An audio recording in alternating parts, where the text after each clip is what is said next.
I'm having a bit of a tech issue. It worked earlier, so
give me one moment here.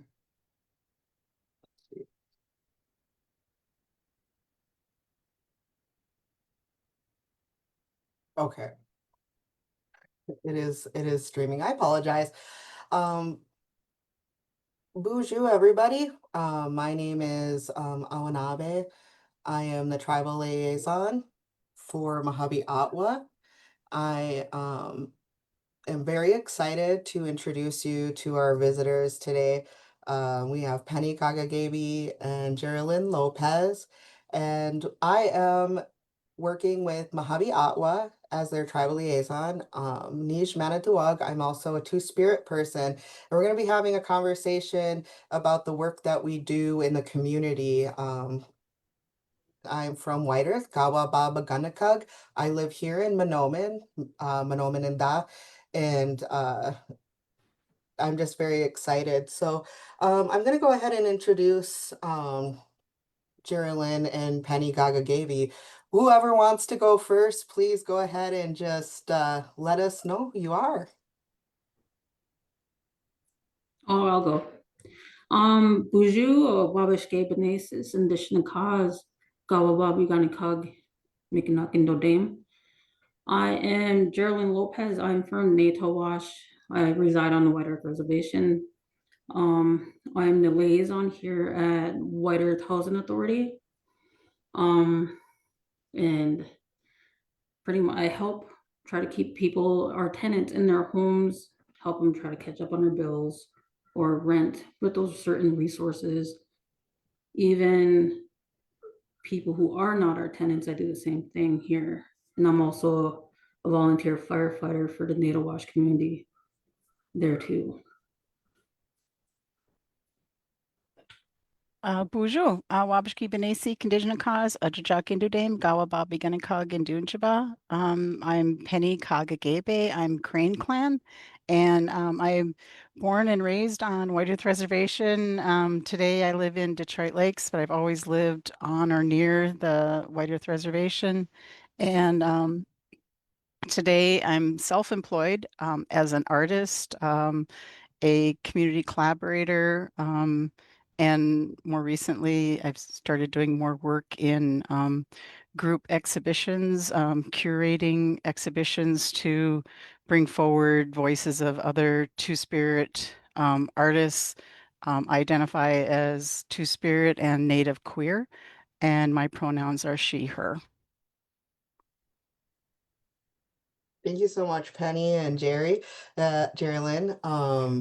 It's very exciting to hear from queer Indigenous voices and to have this conversation.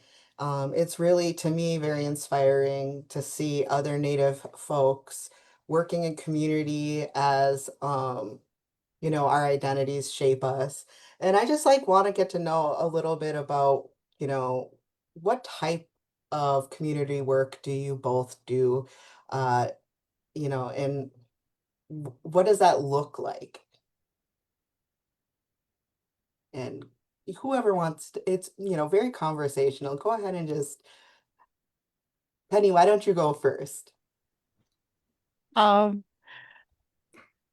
I was laughing because it's like I always feel like I end up going first in these kinds of conversations, and I was going to be like, I'm just going to wait. Jerry Lynn will jump in. I don't know, but no, really, yeah, I feel like what I do is kind of unconventional. It's not structured. It's really to be a queer two-spirit native person who's visible. So because I became aware that I talked to somebody in 2020. They were I'd known them since they were a little girl and they were like in college, and they were saying that their mom sent them to come talk to me because they had some questions about like maybe explore, like that they were beginning to think that they were two-spirit, and they had, questions about that culturally. And I realized that I was living, I don't know, the way my life is structured is very living in a very safe way, that I wasn't very visible to people. I wasn't available to people who, needed to talk to someone. That kind of led me onto a path of I do a lot of work now around um, community and making art together, and understanding what our cultural teachings are around Two-Spirit and Native queer people, and our responsibilities to the community, the gifts that we carry, the medicine that we bring. And, to understand like our first purpose here as an Anishinaabe people is to enjoy our lives. And also with that, um, Two-Spirit and Native queer people, we bring specific gifts for our communities. So we have work to do. So I'm trying to work towards that Two-Spirit cultural reclamation is, and in whatever way that, is possible, whether it's working with people on art projects, or just a basketry class, or even mentoring around gathering medicine plants. I've been talking to someone over in Cass Lake who's a two-spirit person, and they've been talking to me about the plants that they identify as being two-spirit plants. Like there's certain plants that are, and that's like really interesting to me. There's so much information. So, um, yeah, just really grateful to be here today. And I'm also like I was thinking about, it's like there's so much work being done at White Earth right now that I'm happy to say that like Jerry Lynn and I haven't been stumbling over each other. Like they're very active doing a lot of things too. And so there's a lot of different things coming from different directions. So that I'm grateful for that. And thanks for bringing us together today, Wanabe. Big witch. I just have a quick follow-up question for you, Penny. And that is, I know that you do a lot of artwork in the community and art projects. Could you kind of talk a little bit more about what kind of art you like sharing with the community or working together, and what like age groups is that working with? Do you primarily work with adults or children or teens, or you know, s- you know, what does that look like? So the art form that lights me up and excites me is porcupine quill work on birch bark. It's like an embroidery using those quills to create a design on birch bark, and it's considered woodland quill work. The Western quill work is wrapped using rawhide, and more of the Dakota and Lakota styles. But I like making quill boxes and birch bark baskets, and they're both considered, working with birch bark, working with porcupine quills are considered rare and endangered art forms. And so I feel like that's got kind of a tie to, two-spirit cultural knowledge too, because, there was such an effort to make us invisible, to, genocide us out of existence through the boarding schools, and, getting rid of the knowledge that we have about who we are. And so that's my primary work is like teaching basketry classes, and that has spanned kind of age groups like 14 to 80, the people I've had in those classes. Um, Typically, when it's older adults, it's an opportunity to educate people about what it is to be two-spirit, what it is to be a Native queer person. So I get a lot of questions because my name tag in those classes will always say Penny Kagagabe, Two-Spirit Native Queer. Like it always has it on there, and it invites people to come up and ask me questions and talk about it, and we'll talk about it in the classroom. And then also working with teenagers, and then I've had some younger people who are just fascinated by the idea of putting porcupine quills into birch bark. So I'm trying to design some simpler projects that could be done by a younger group, because I think that, if we're going to have a strong comeback with people making porcupine quill work on birch bark, it's nice if it starts younger.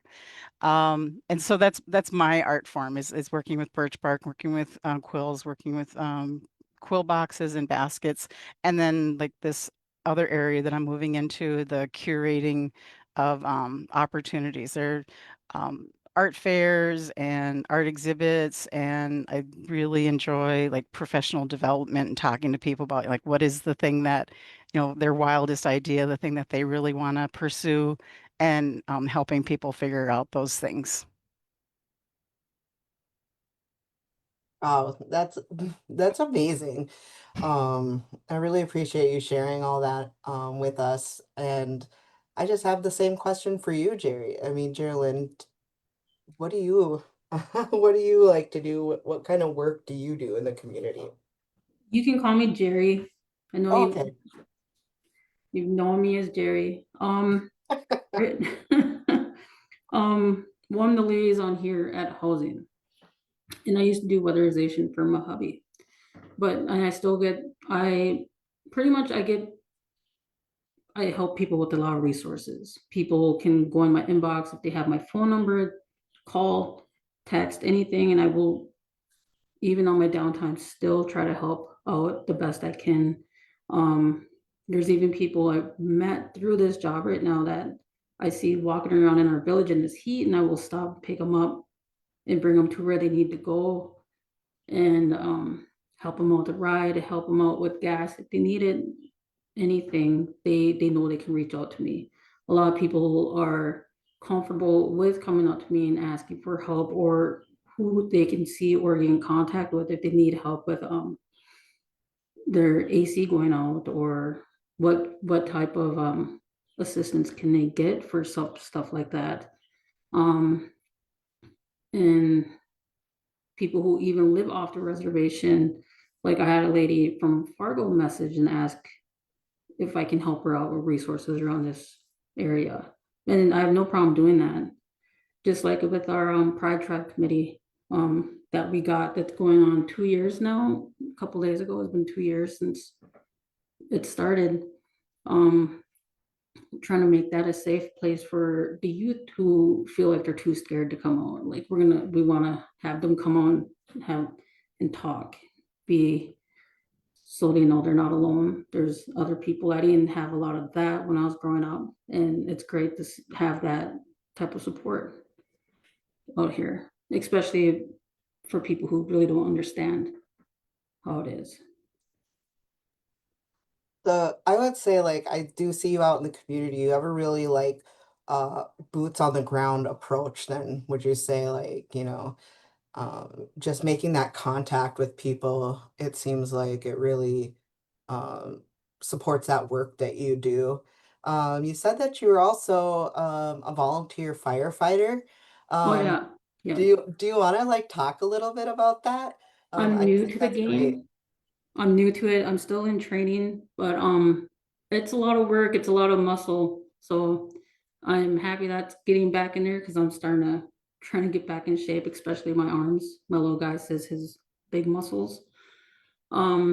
It's a lot of training, and there's a lot of calls that I haven't gone out to yet. It's either I'm over an hour away to make it, or my son, he's 4 years old, doesn't want me to go because he gets scared because he knows what goes behind that stuff. But it's something I wanted to do even when I lived in Detroit Lakes. And I finally got the opportunity to do it when I moved to Nathawash a couple years ago. So I started, I want to say 2 months ago, and did a few trainings, drove the fire trucks, did maneuvers in them. That was pretty scary with the water and it's all tipping over. But I did pretty well. I was proud of myself, and yeah. Do you I have to think have a certification for the volunteer? What does that process look like? You show up to a meeting and talk to them, and they work with you through everything else. Sign some paperwork, and then they help you get everything going through every step in meetings and stuff like that. So far I've done pump control, and then learning safety maneuvers in the truck, how fast it can go and everything else like that. I know a couple months ago before I started, they had a class where you had to go to Fargo for the certifications to do all the practicing, which is pretty cool because my director, she just started too for Monoman, and she just taught me how the class went, what to look forward to. I just think your stories are very inspiring. It just seems that the things that you both do, being visible in our communities, is just so important. And I just have a question for you both. How do you feel your identity shapes how you interact with others? Um, I'd say mine would be how I interact with others by influencing my values in my communication style, I should say, in the way I see and respects the differences, like the culture I come from, the experience I've had, and the community I belong to all affect how I show up in my relationships and everything else. Um, let's say, for example, if I come from a background that emphasizes humanity and I listen, I might be more likely to approach others with patience and empathy. You don't see or a lot of people that show a lot of empathy around here. Like it's like a hit and miss with certain generations and stuff like that. Um, I faced certain challenges with related to race and gender and our culture, maybe, and I see how that all goes. So I respect a lot of it, and see how other people struggle with their identity, and I think that's just something that we have to show and understand the power dynamics and whose voices and I prioritize and stuff. So I respond differently to like the conflicts, and I'm aware of how my perspective is and how other people's are. But it's always a learning process. I'm always learning, and I'm aware of how uh, my identity helps me recognize my bias and encourages others to me to stay open to like the live experience, the lived experience, especially when you grow up in a community that a lot of people aren't out, or a lot of people don't understand all the letters in the alphabet, they should say, I would say. So it's something that I don't mind talking about if ever asked. Thank you so much for sharing that aspect. I do really like how you're kind of talking about how your identity kind of allows you to see things that maybe other people might not and have compassion for that. So I really appreciate you sharing that. Um, Penny, how do you feel about how your identity shapes, what you do in community? I just really appreciate what you were saying, Jerry Lynn, because it's like, I feel like some of that is really very two spirit centered. It's like that coming from a place of compassion. Um, and but also like with are we an interesting mix of people? Like how as being a volunteer firefighter, I see a lot of two-spirit people that are like right out there on the front lines. It's not enough to be, um, you know, I don't know how to say it, but I'm not, I am not a volunteer firefighter, so I can't speak to it directly, but it's like what I see in you is like, being that person who's like right out there in the front doing really hands-on. Like when Abby had commented, like boots on the ground work.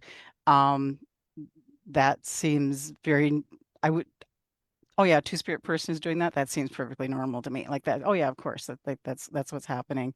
And the um, I what you're saying about the respecting people's differences and the empathy that you have, having for other people. It's like that's kind of what I see lacking in other conversations in other spaces. It's like it just seems so normal and obvious, maybe to us, but it really is lacking in other spaces. A lot of the so I'm Crane Clan in addition to being Two Spirit, and so a lot of work I'm doing is like with the outside community, and educating about like Native queer people. We show up in the demographics as the most vulnerable, lack of stability and food security, housing, transportation, basic physical safety, even like the who's in our home that knows that we're out, whether or not we're able to be out and safe with those people. We carry so much, there's so much still homophobia in the community. People talk about reservation communities being about 20 years behind other spaces. Like the homophobia that we're experiencing is so closely attached to boarding school experiences. I'd had a dream about a year and a half ago. I was in this dream, I was at the community center in Waubun, which was a place I'd spent a lot of time in my high school years because I went to high school in Waubun. And in that dream, I had there was a person there that I knew really well that was closeted, and so like even in the dream, they were like super. It was a woman I know. She was like super way back in the shadows, but like I knew who she was, and she's in her 70s now, and she's been closeted her whole life. It's like I don't think that that's going to be changing for her. And then also in the dream were like other people who were um, just more out and wanting to talk to me about what their experiences were. And so it's like, yeah, I feel like I'm bringing that identity into all of these conversations all the time because it's like I don't know who I'm going to meet, who needs to talk to somebody.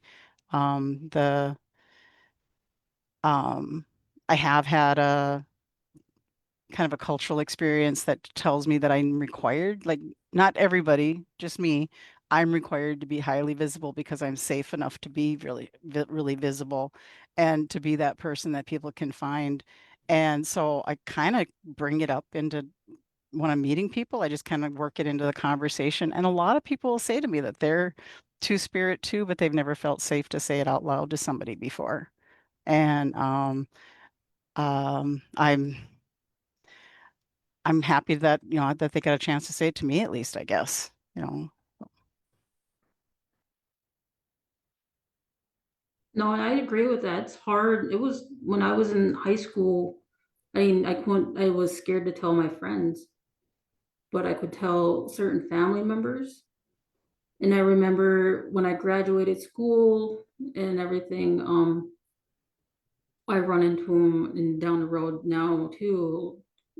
They were like, they just waited for me to tell them in high school because they wanted to show support. But, it was scary then, but your friends knew and just wished you came out and told them that you could have someone to talk to back then.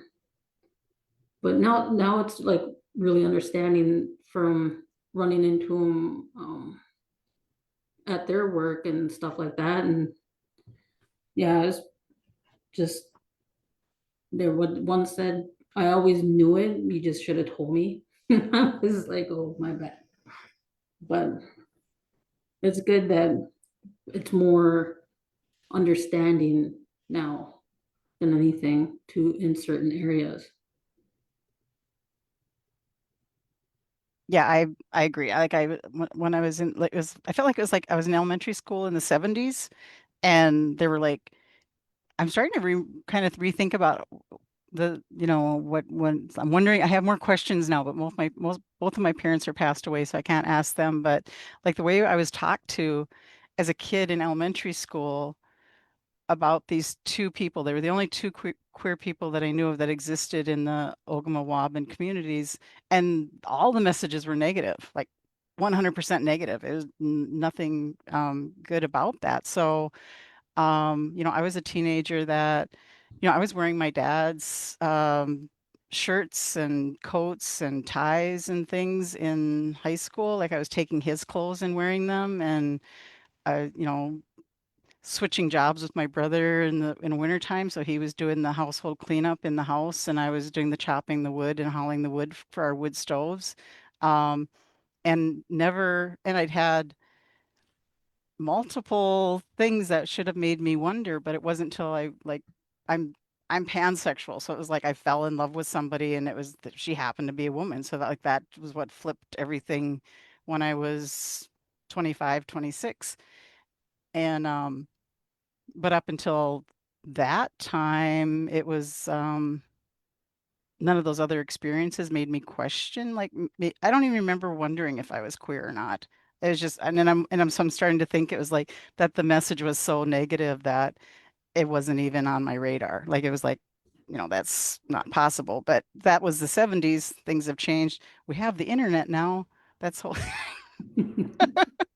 I remember in the 90s, the first time I saw a paper book, a book with pages and, that talked about someone coming out to their family. It was like astounding to me, like that there was somebody writing about coming out stories for a teenager. And, I would have been, in my 30s by then. But yeah, I agree. Things are different. I hope they're getting better. Don't know. They just, yeah. You don't want to be going backwards in time nowadays. We should just be keep going forward. It's kind of sad too, because my son, my oldest, he's 19, and he was telling me that when he talks to girls, he asks them how they feel about um, people of the same sex or LGBTQ. He asks them that because he has two moms. And I was like, that's kind of, I've never, he's the first person I ever heard talk like that. And he was like, no, he's like, I did talk to one girl and she had issues with it. So we just stopped talking. He's like, I'm not going to bring someone who's going to be around who's going to be disrespectful towards my mother's or bring that kind of stuff into the home, which I was very proud of him because boys, young men really don't care. He's a gentleman, as I should say. So when he He's, told me that, I was just like, wow. how old is he? He's 19. He's been asking that question for the last 3 years. I love that so much. That's really, oh my gosh, that's cool. Not cool that he has to ask, but oh my God, yeah, that he only wants to bring safe people into the family. No. Just don't even bother talking to them if they're not. That's pretty. I just have to say, from the community work that I do in Mojave and as a two-spirit person who identifies as non-binary queer, I remember meeting you both and just feeling so excited that, when we're living in rural community, it can be very isolating. And just having other people in community that you just know can understand some of the things that, we've gone through, throughout time. We've seen just things getting slowly better, just to kind of go back to what you said, Jerry, about, wanting to go forward, and Penny, and how you're saying, like, I hope it is going forward. It sounds like there's more youth coming out earlier and earlier. And back when I was in high school, I was always the only one. And, going into adult work, always being the only native or the only queer person or the only two-spirit persons. So that's another example of just like why you guys are so inspiring, because I also do community work. And if seeing you doing that kind of work as well, just makes me feel safe. I just can't even imagine somebody who's just not feeling safe to come out. And even in 2025, just seeing the work that you guys are doing is just so important, just by even being visible. Um, And that just brings me to my next question for you both. Why do you think making space for identity is important?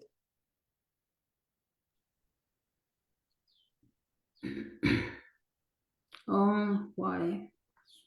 Well, it gives people the freedom to be their full selves. For me, knowing there's room to express who I am, whether that's my culture, my gender, or my sexuality, means I don't have to hide or shrink the parts of myself to fit in anymore. And that kind of space makes it easier to build trust, feel safe, and connect with others in a real way. Like when people don't have that space for their identity, it can feel isolating or even harmful. I've seen how powerful someone can be when they finally feel seen and accepted for who they are. It's like a weight's been lifted off their shoulders, and I think that kind of support is life changing. Making that space and being nice and open minded, like respect, healing, making sure everybody has a place where they belong, and that's in certain environments where everybody can grow is a big thing. And I think we need to see a little more of that in certain communities or everywhere, pretty much, besides one spot.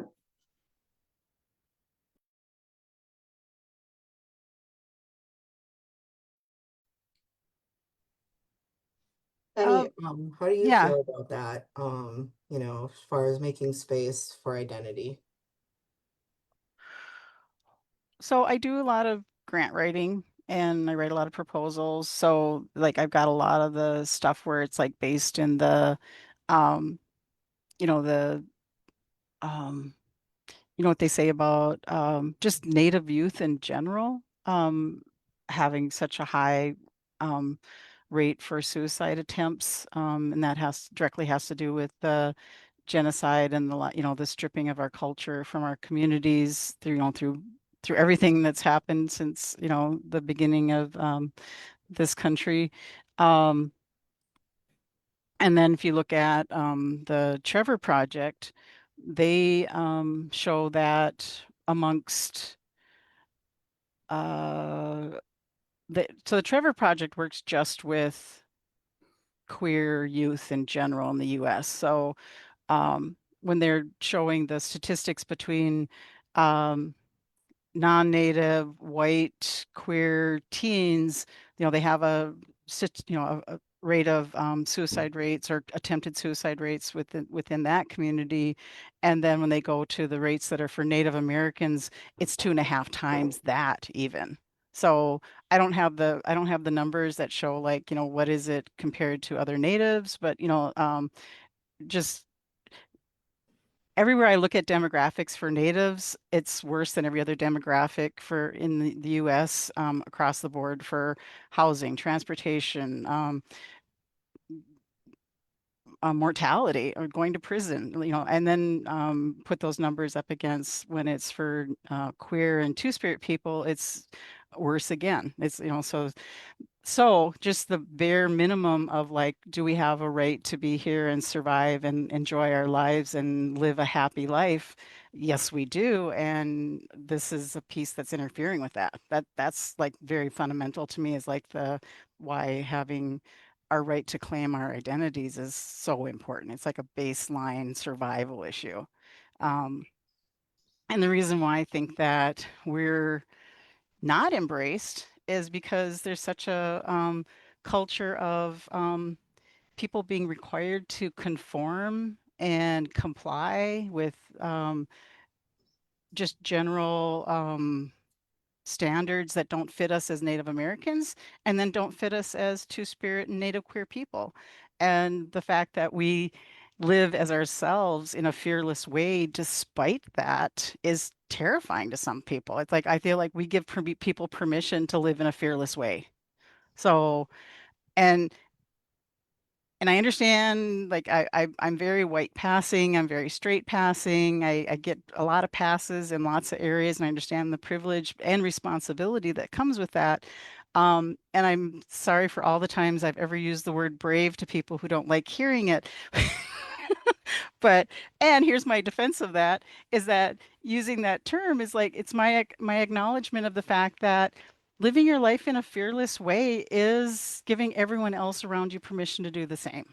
And I think we all need that permission, whether we're just, run of the mill 80-year-old grandma who likes to wear purple hats.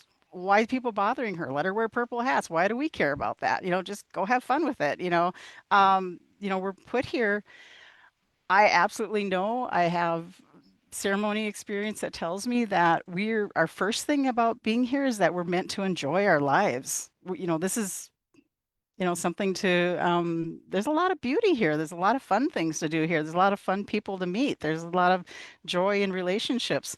Um, let's be here and enjoy our lives. And if we're having someone else, push us down and tell us we're not being the right kind of person, that's in getting in the way of that. So that's always going to be I'm going to work for people having the right to be fearless, to be themselves. Meow. There's my soapbox. I love that, Penny. I always hear the word brave, but it truly is brave, when you look at the statistics that both of you are bringing up and how we're treated sometimes as Native Americans and Anishinaabe. And kind of what you were talking about, and one thing about identity, we haven't really talked about it, but Two-Spirit is really, somewhat of a non-westernized view of gender and sexuality. And I just wanted to know, Penny, if you had any thoughts on that, what you think Two-Spirit is and how you relate to that. I have so many thoughts about everything. Good lead in. Oh, you have met me before. No. Um, yeah, so I've literally, not all, but literally have had some traditional elders tell me that, being queer is a European thing. Like that's not from here. That's not from here. Calling bullshit on that. And that's the Two-Spirit cultural reclamation work that I do is for like calling back that knowledge or calling that knowledge forward, or because I know that we have our Adsukan, our our traditional teaching stories that I know they're out there, and I've found one. I've uh got whispers and threads on two others that need to go to Canada to track down. But um I've been able to be able to relay that there no we do have origin stories that place us here as we were descending from the stars, like there. Okay, and being able to share that information with people. And the terminology Two-Spirit came forward in the, like, I want to call out, like, 1988 was the very first international gathering on Turtle Island of Native queer people in Minneapolis. Like that all started in Minneapolis. So we talked, talk about Sharon Day, we talk about Obazanibun, Lee Staples. We talk about those people. They were there in the 80s organizing and bringing us together. And so the second or third annual gathering of that group, I think it was the third annual, they were in Winnipeg because they go back and forth now between Canada and the US. And at that gathering, through a series of events that I don't really have a clear story on the whole thing, I don't have it implanted in my brain, they adopted the term Two-Spirit to as a way. And I think that I remember like being the big issue was that like every group of us had our own little languages within our community. Like there really wasn't any unity within the community across this continent. And this was a way to unify us and bring us together and have us work together for each other.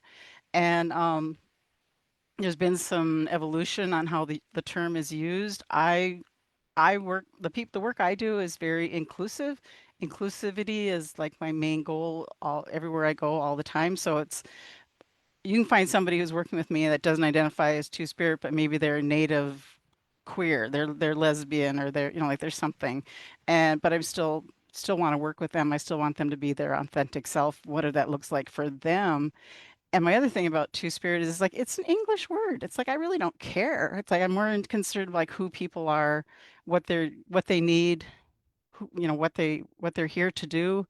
Um, and I'm would like to know more about what Anishinaabe, Moin, Ojibwe language says about who I am as a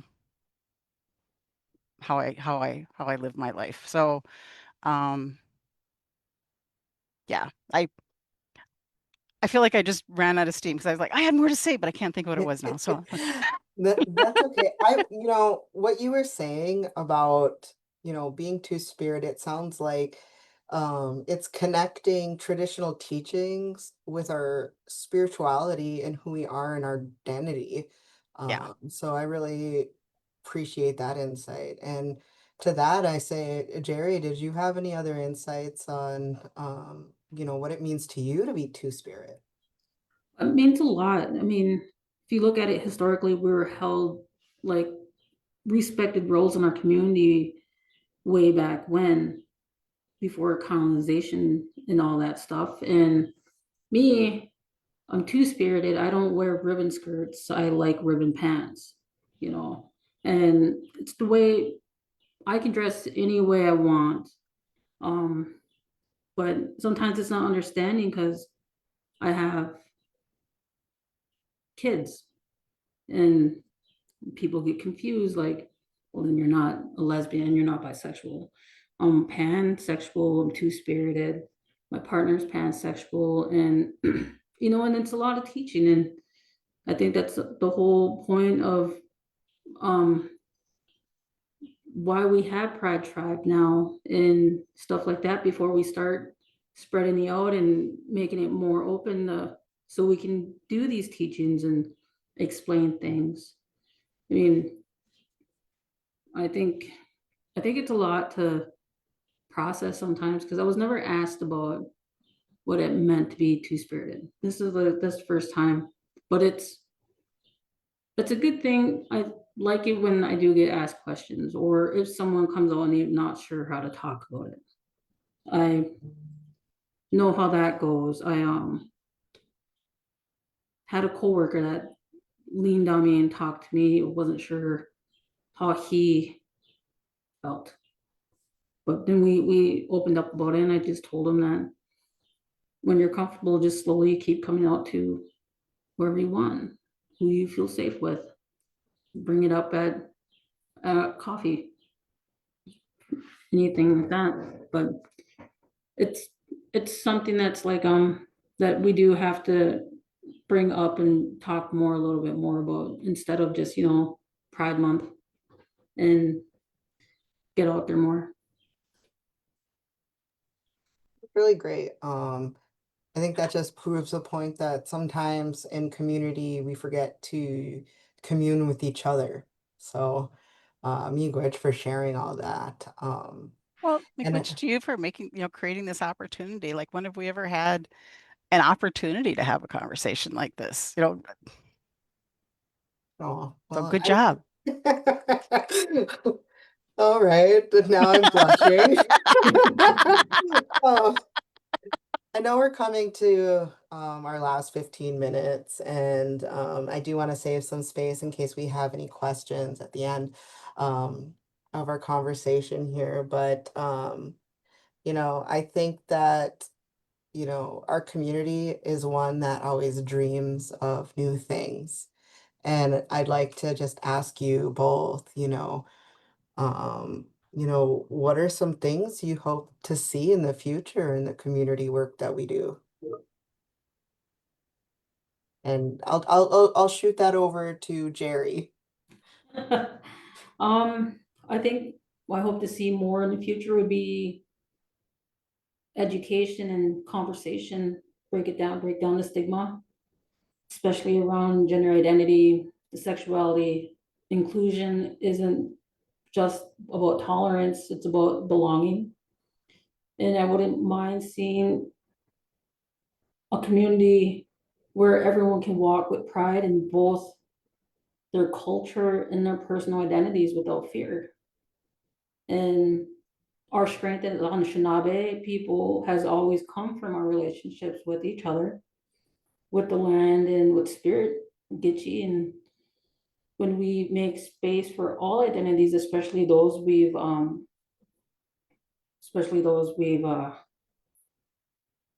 been pushed to the margin, we make our whole community stronger. And it'd be good to see that, like the support, the connection, um, just for our youth and our elders, they know they can walk in without fear, and they can grow. And I'm pretty sure we can that can be a big thing. We can start doing that if more people can come up with it and get together. Really, that's beautiful. I really appreciate that. And I'm gonna go ahead and ask you, Penny, the same question. Um, yes, I feel like Jerry Lynn really hit that exactly. It's like, the ability to be ourselves and be celebrated and safe. Like, I think celebration and safety should go hand in hand. Like and something that's, so I just turned 60 this last winter, so I've been like doing a lot of reflecting over my life and things, and it's like suddenly giving myself more grace for the fluidity. Like, the things shift around from time to time. And we talk about it, but like giving myself permission to like, oh, that was, during a period of time where I was going through more like this, and this period of time it was more like that. I mean, there was a period of time in the 90s when, like, I always had high heels and a full face of makeup on, and my hair, I had the hot rollers out and my hair was going all the time. It's like, yeah, that was okay for that time. I don't not feeling it today, but that's okay. And yeah, I'm tired of showing up in places and being okay. I get that it feels like a reach for some people, but welcomed and tolerated isn't enough anymore. I want empowered. I want affirmed. I want um yeah, I just want I feel like there's work to be done by the 20-year-olds and 30-year-olds that are, out there in the community right now, and I want them empowered and affirmed for what they know, who they are and what they're bringing, and let them get to work. That we need them. We need all of it right now.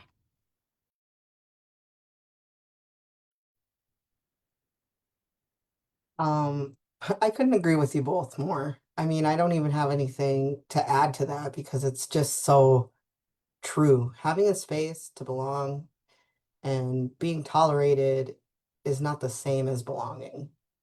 And so I really appreciate that. And I don't see any questions on our live page, but I do want to ask you both one more question, and that is if you could say a couple empowering words that uh, you could leave to anybody who may be struggling right now, um, is there anything you'd like to say?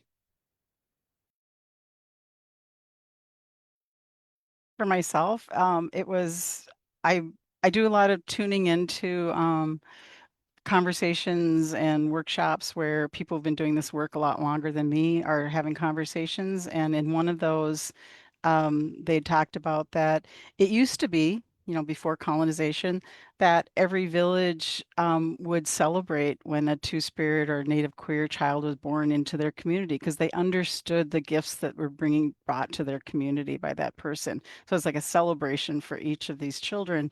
And, to anyone who's listening that's struggling, it's like I just want to affirm for them that they're exactly who they're supposed to be. And whatever their wildest idea is, whatever their wildest plan for the future is, that's a secret that they're not willing to talk to anybody about. I want them to like feel empowered to go after that because that's probably what they're here for. That's probably their superpower, what they came to do. So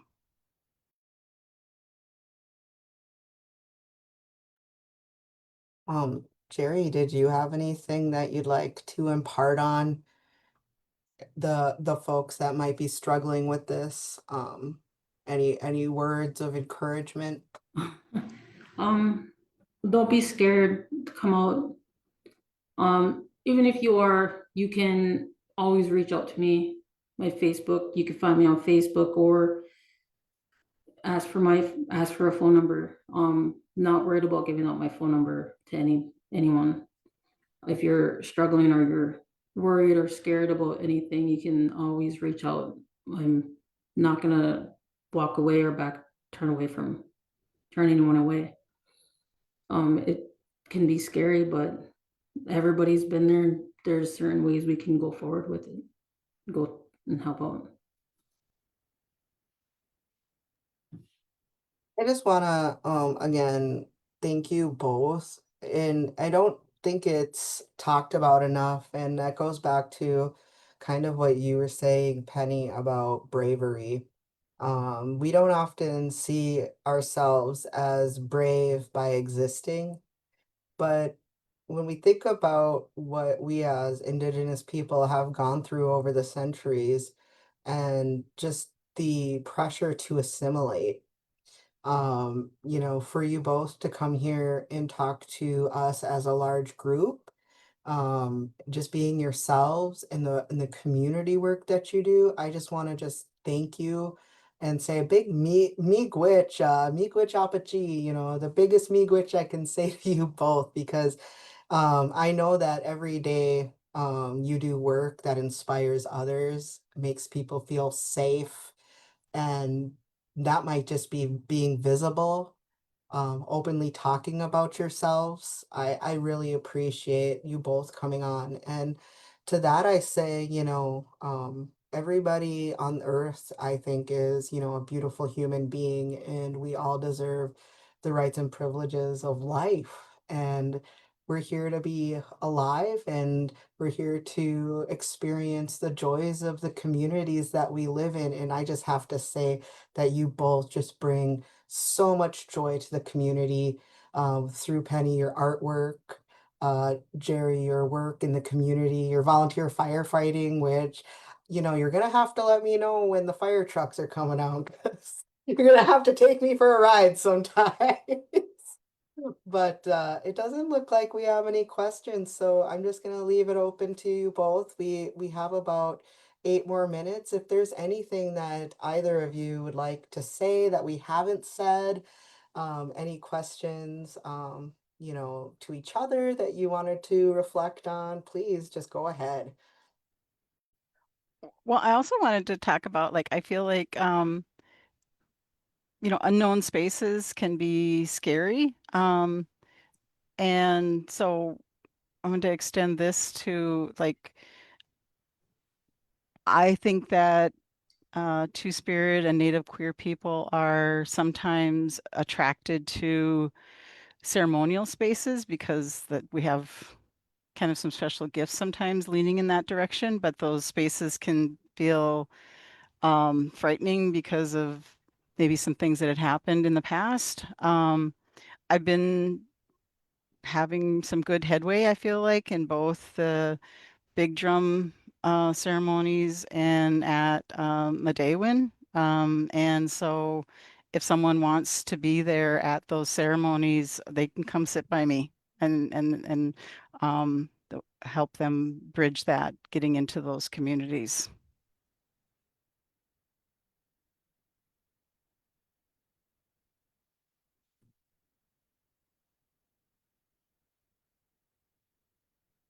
I think you're muted.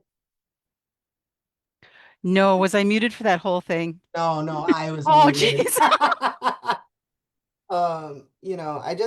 We've talked a couple things about ceremony and, Gitche. I just want to say Gitche Manadu is Anishinaabe creator. So when we say that, I just want to make sure that we have that out there.